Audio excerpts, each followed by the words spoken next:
दोस्तों, हमारे सनातन धर्म ग्रंथों में इस बात का साफ उल्लेख है कि बुरे कर्मों का फल हमेशा बुरा ही मिलता है, फिर चाहे वो इंसान हो या फिर भगवान। और ये तो आप सभी जानते ही हैं कि मर्यादा पुरुषोत्तम श्री राम ने अपनी पत्नी सीता को एक धोबी की बातों में आकर अयोध्या छोड़कर जाने को कह दिया था।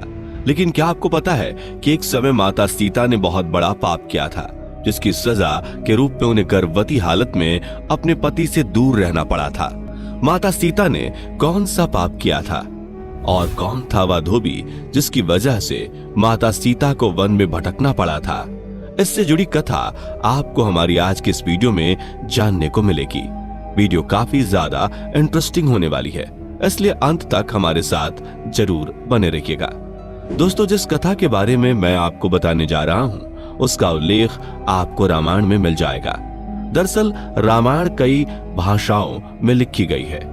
ऐसे में अलग अलग रामायण में कई तरह की दंत कथाएं मिलती हैं और ऐसी ही एक दंत कथा माता सीता से जुड़ी हुई है, जिसके मुताबिक त्रेता युग में मिथिला नगरी में जनक नाम के राजवंश का राज हुआ करता था।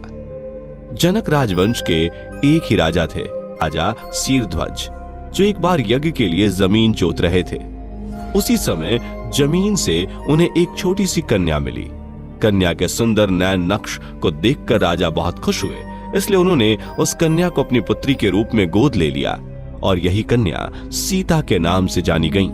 जब सीता थोड़ी बड़ी हुई तो एक दिन वह अपनी सहेलियों के साथ अपने महल के बगीचे में घूम रही थी। तभी अचानक उनकी नजर एक तोते के जोड़े पर पड़ी, जो देखने में बहुत ही ज्यादा खूबसूरत थे। तोते का वह जोड़ा एक पेड़ पर बैठकर सीता जी के बारे में ही बातें कर रहा था।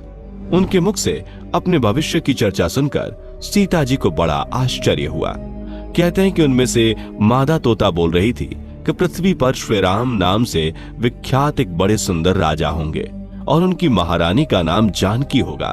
श्री राम देवी जानकी के साथ कई वर्षों तक राज करेंगे। धन्य है वो जानकी देवी और धन्य है वो प्रजा जिन्हें प्रभु श्री राम जैसे राजा मिलेंगे। एक साधारण तोते के मुख से अपने भावी पति का नाम सुनकर माता सीता अचंभित हो गईं। उन्हें अपने बारे में और जानने की इच्छा जागृत हुई, इसलिए माता सीता ने अपने महल के पहरेदारों को बोलकर दोनों पक्षियों को पकड़ लिया और फिर दोनों को पुचकारते हुए पूछा, तुम दोनों पक्षियों को भविष्य के बारे में इतना ज्ञान कहां से प्राप्त हुआ? तब पक्षियों ने बताया कि इससे पहले हम ऋषि वाल्मीकि के आश्रम में रहते थे, जहां रोज राम और सीता के जीवन के बारे में बताया जाता है, इसलिए हमें उन दोनों के बारे में हर चीज कंठस्थ याद हो गई है। सीता जी ने जब यह सुना तो उन्होंने सोचा कि ये दोनों पक्षी तो बहुत दिव्य हैं, क्यों ना मैं इन्हें बहला फुसलाकर अपने जीवन से जुड़ी सारी बातें पूछ लूं। यही सोचकर माता सीता दोनों पक्षियों से कहती हैं कि तुम दोनों बहुत सुंदर हो। देखो, तुम दोनों को डरने की जरूरत नहीं है, मैं तुम्हें कोई नुकसान नहीं पहुंचाऊंगी। तुम बस मुझे ये बताओ कि राम कौन है और उनका विवाह जानकी से कैसे होगा। तब दोनों पक्षी बताते हैं महर्षि वाल्मीकि रामायण नाम का एक ग्रंथ लिख रहे हैं, जिसमें उन्होंने बताया है कि महर्षि ऋष्यशृंग के द्वारा किए गए पुत्रेष्टि यज्ञ से प्रसन्न होकर भगवान विष्णु मानव शरीर धारण करके उनके ज्येष्ठ पुत्र के रूप में जन्म लेंगे, जो कि प्रभु श्री राम होंगे। बड़े होने पर श्री राम महर्षि विश्वामित्र और अपने छोटे भाई लक्ष्मण के साथ हाथ में धनुष लिए मिथिला आएंगे और वहां शिव जी के धनुष को तोड़कर जानकी से विवाह करेंगे। इतना सुनने के बाद माता सीता उन दोनों पक्षियों को बताती हैं कि जिस जानकी की तुम लोग बात कर रहे हो वो मैं ही हूँ। मैं सीता भी हूँ और मैं जानकी भी हूँ, इसलिए तुम बताओ कि मेरे प्रभु श्री राम कैसे दिखते हैं। इस पर नर तोता माता सीता को बताता है कि श्री रामचंद्र का मुख कमल के समान सुंदर है। उनके नेत्र बड़े बड़े और खिले हुए हैं। उनकी नाक ऊंची और भुजाएं घुटनों तक जाती हैं। उनका गला शंख के समान है और उनकी सुंदरता का क्या वर्णन करूं। उनके गुणों का बखान तो 100 मुख वाला भी नहीं कर सकता। दोनों पक्षी आगे एक साथ कहते हैं, माता जानकी, आप धन्य हैं जो आपको रघुनाथ जी की पत्नी बनने का सौभाग्य मिला है।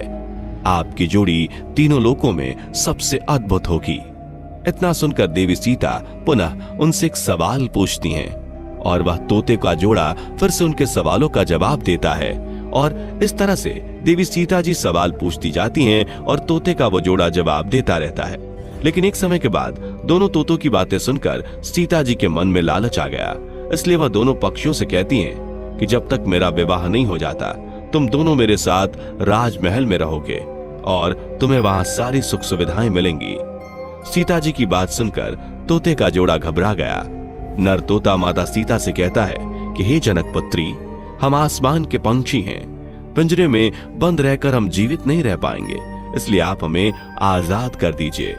नर तोते के बहुत ज्यादा विनती करने पर माता सीता ने नर तोते को छोड़ दिया, लेकिन उन्होंने मादा तोते को नहीं छोड़ा और कहा कि अब यह मेरे साथ रहेगी।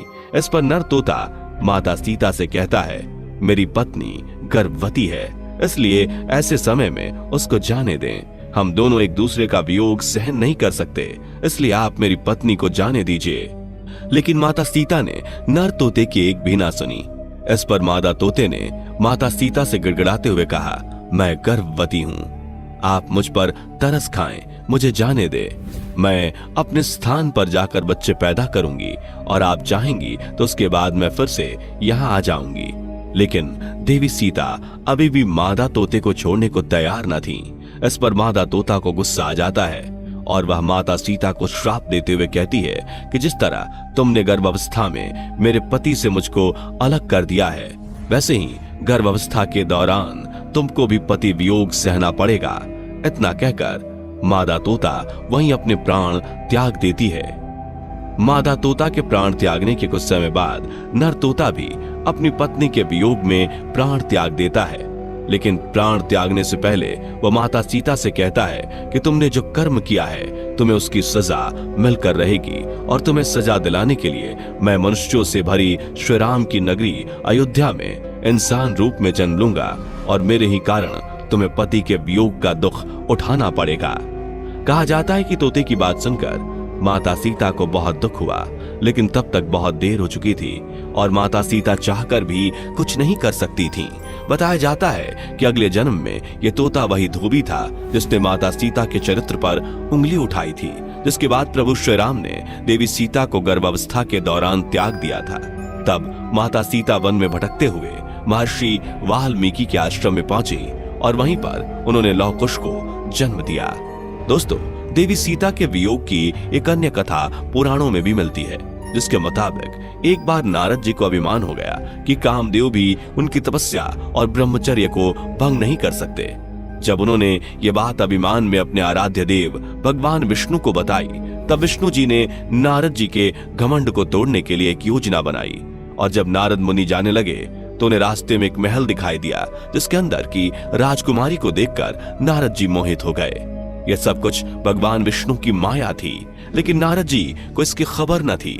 राजकुमारी के सौंदर्य से नारद जी का तप भंग हो गया, इसलिए नारद जी अब राजकुमारी को पाने के लिए भगवान विष्णु के शरण में पहुंच गए और उनसे कहा कि हे प्रभु, आप मुझे अपना श्री हरि का रूप दे दीजिए ताकि मेरा विवाह राजकुमारी से संपन्न हो सके।